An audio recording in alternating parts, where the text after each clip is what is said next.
Hey, what's going on, everybody? Welcome back to the channel.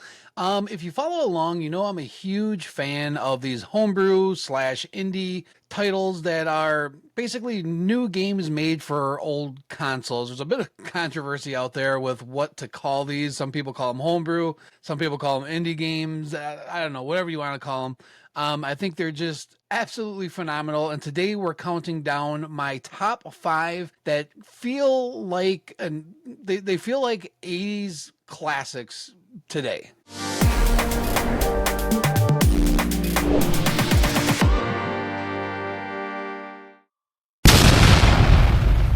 The first game we are taking a look at is Z and Z, and this one is brought to us by the newly founded Tengen Games. That's right, a new game made by Tengen. And this game I felt was super polished. It was really well done. It's kind of like you're an old, I don't know, arcade platformer, I guess is the best way to describe it. Basically, you just run around the stage and collect the diamonds, and then once all the diamonds are collected, you move on to the next stage. The unique thing about this one, though, is the bosses are very well thought out. It's still the same premise where you have to collect all your diamonds, but the bosses are either bigger or they might do little things like open up different places of the map for you that you have to wait for them to shoot fire, and then you can collect your diamonds that way. Just all kinds of unique things. One of the things that I thought really stood out with this one was the polish of this game. It's super well done, and right away I felt like I was playing an old classic NES game. This one also felt like it could really belong on an arcade cabinet. In fact, I even went through the trouble of taking the ROM and putting it on my multicade. So yeah, really well done. 1 or 2 player game, and definitely one to take a look at. Really does feel like an old NES classic. Next, we're looking at the Storied Sword. This one is brought to us by Bite the Chili Productions in collaboration with Raft Labs. And the really great, well, there's a lot of really great things about this one, but if you're into those kind of like action platformer slash adventure type games, this one really does it very, very well. It's a combination of Ninja Gaiden and Batman from the old NES days. It uses that Batman wall climbing mechanic really, really well, and it's super polished. And that's where this game really shines, is in its gameplay mechanics. You can pick between 2 different characters. You have the ninja guy, and there's this other gal that you can pick. Each kind of has their own little unique abilities, but yeah, it's just so well done. The graphics are great, the sound is awesome, the level design is really well done, and yeah, it feels like this one could have lived on the NES at any point in its life cycle and fit right in with a lot of those games. And it's better than a lot of the NES games that are out there. So yeah, do yourself a favor, definitely check out the Storied Sword. Moving on, we are looking at Anguna. This is another one from Bite the Chili, and if you are a fan of The Legend of Zelda, this is where this one really fits in. It's, again, a super polished NES game.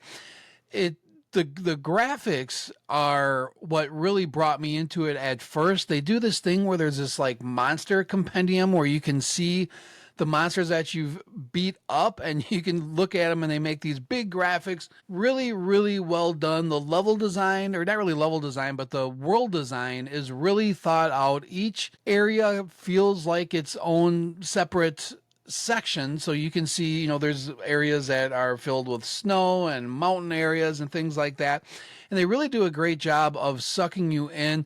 The story is really, it kind of is, they wear it on their sleeve, where they just basically tell you, hey, this is an adventure game, go win the game and whatever. But it doesn't need much story. It's just a really fun adventure. It has the same kind of mechanics where you can find different weapons. to use, whether you're using your bow or a sword, and there's little sub bosses throughout the overworld, and then in the dungeons inside you have all kinds of little mechanics like defeating enemies to open up walls to get to the next section, or finding keys that let you move on. The bosses in this game are really well done as well. They're fast paced and can be difficult at times, but it's not an overly difficult game. You can probably get your way through it in, like, I don't know, 3-4 hours on your maybe first time through. But yeah, it's an excellent adventure, and definitely one that feels like it could be an old 80s classic. Next on the list, we are looking at Twin Dragons. This game was recommended to me by somebody that was watching one of my streams, actually, and asked if I had ever played it, and I hadn't. So the first thing I did was go online and buy myself a copy, and I was not disappointed. Again, a very well polished game. The graphics and the vibrant colors really stood out. It felt great. It looks and plays like, again, like an old classic 80s NES game, but again, better than a lot of them that are out there. You play as a dragon, and it's your basic action platformer. Later on in the game, you can fly. You can also play as 2 different types of dragons, and again, this one, boss battles are great. The controls are tight and smooth. It can be a difficult game at time, but not overly difficult. In fact, I think this is what really makes this one shine for me. It was that perfect blend of difficulty, but not cheap whatsoever. It's an absolute gem, a great game. Glad I had the chance to play it. Yeah, definitely feels like an old 80s NES classic. And last on the list, we are looking at Dungeons and Doomknights. This game kind of holds a special place in my heart because it was really the first homebrew game that I had played that really got me into collecting homebrew games and playing them on a regular basis. This one's brought to us by Atrix Entertainment, and it's, how do you explain it? It's kind of like a hybrid Metroidvania meets The Legend of Zelda kind of game. You have an overworld that you can kind of run around in, but then there's also some platforming that has to be done, which really makes it unique. The graphics are great. The sound is really, really well done. There's lots of different weapon upgrades that you can get.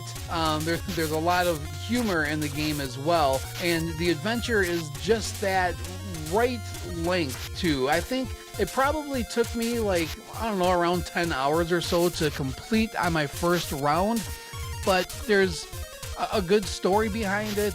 It's just fun to solve all the different puzzles. There's a lot of hidden things, like, you know, their idea of container hearts and weapon upgrades. And it's not completely open world, but it really does kind of feel like it as you gain different levels or power-ups, more like power-ups, I guess. You can do things to unlock different areas of the map and just work your way through. Again, it's just one of those games that while playing it, I felt like, man, this would have been a top 5, top 10 game for me in the era of the NES. And again, another one that feels just like an absolute instant 80s classic. Well, that's my top 5 homebrew / indie games that feel like instant NES classics from the 80s. Let me know in the comments if you've played any of these, if what your experience was, or if you're into the homebrew scene at all, and if not, why not? A lot of these developers do a fantastic job of bringing that old school feel and making really, really great games, not only for the NES, but there's games for the Sega Genesis, the Super Nintendo that developers are making today, and just a really fun experience, especially if you're a collector and want to get new NES boxes with manuals and all that kind of fun stuff. I absolutely love it. Let me know what you think. Thanks for watching. That's it. We'll see you in the next video. Late.